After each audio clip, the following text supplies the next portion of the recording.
Après 3 semaines passées à San Polo d'Enza, nous reprenons la route vers Modena, la Mecque de l'automobile.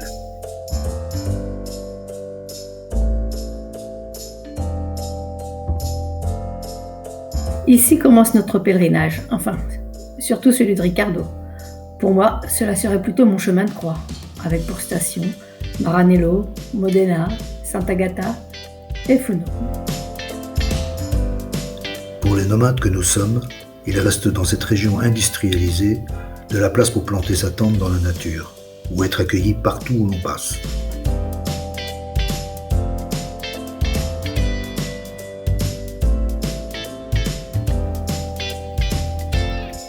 Chacun d'entre nous a ses propres rêves.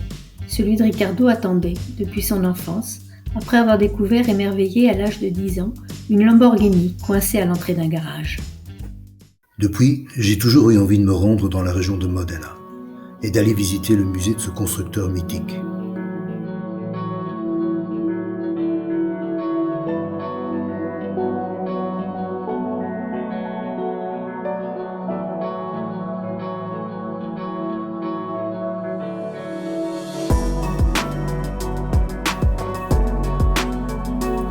Dans cette partie du monde, quelques-uns des constructeurs les plus prestigieux se sont implantés, tels Ferrari, Lamborghini, Maserati et Pagani.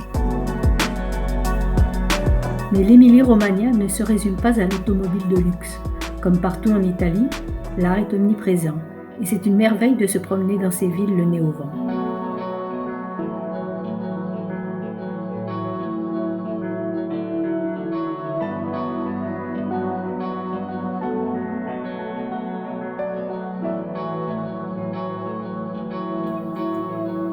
C'est donc ce rêve qui nous a guidés dans notre traversée de l'Italie pour rejoindre la côte adriatique. Et nous y avons gagné à découvrir la richesse de cette région avec sa gastronomie, ses villes médiévales et toujours la gentillesse de sa population.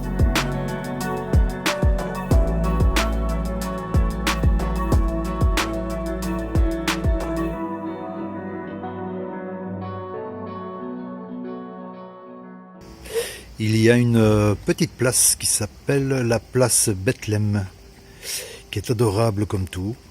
Elle est recouverte de fresques, voilà, avec des choses rigolotes.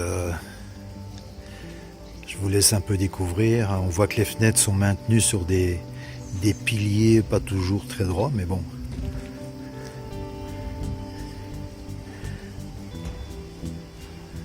Voilà, du sol. Du sol au plafond, tout est peint.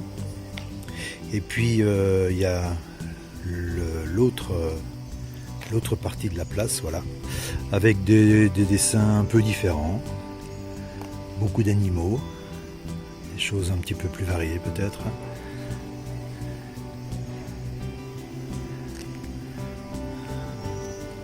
C'est beau, ça fait un peu trompe-œil, c'est pas mal.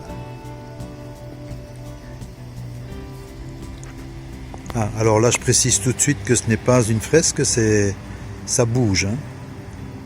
Bouge un peu là. Voilà, vous voyez, c'est pas, ça n'a rien à voir avec la fresque.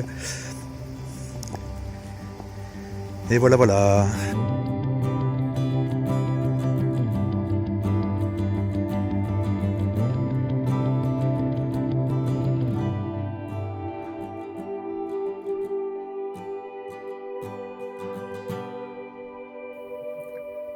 Vous pouvez croire que la plaine du Pô est idéale pour se déplacer en vélo. Oui, s'il n'y avait pas tous ces cadeaux qui nous obligent à avancer comme des crabes.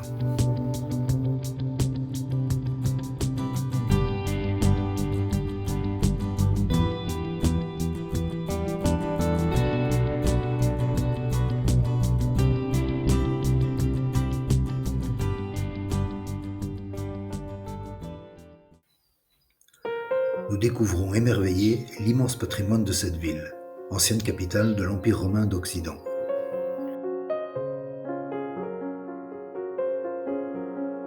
Dante, qui est mouru après avoir été banni de Florence et dont l'Italie commémore les 700 ans, y est aussi à l'honneur.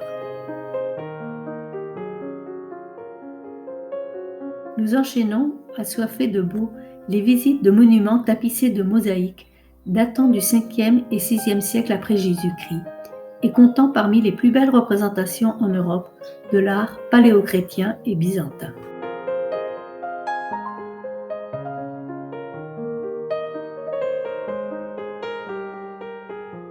Nous y partagerons aussi la joie des Italiens à voir leur équipe de football sélectionnée pour la finale de la Coupe d'Europe.